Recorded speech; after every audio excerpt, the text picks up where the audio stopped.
बिस्मिल्लाहिर्रहमानिर्रहीम। अस्सलामुअलैकुम नाजरीन, अगर वीडियो पसंद आए तो लाइक कीजिए और हमारे चैनल को ज़रूर सब्सक्राइब कीजिए। सवाल नंबर 1,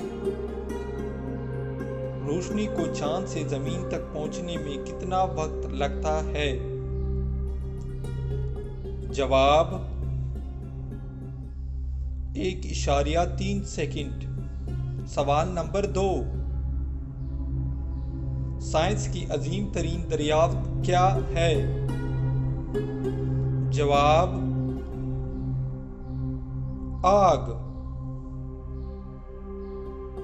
सवाल नंबर 3, चमगादड़ की औसत उम्र कितनी होती है? जवाब 20 साल। सवाल नंबर 4, किस दौर को मुस्लिम सियासतदानों का दौर कहा जाता है? जवाब 600 ता 1600 ईस्वी।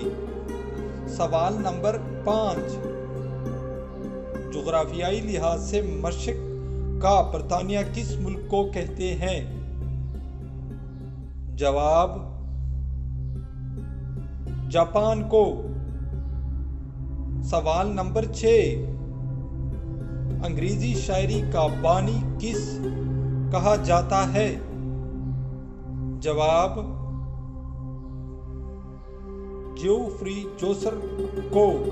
अगर वीडियो पसंद आए तो चैनल को ज़रूर सब्सक्राइब कीजिए। इसी तरह के मज़ीद वीडियो भी हम अपलोड करते रहेंगे। अल्लाह हाफ़िज़।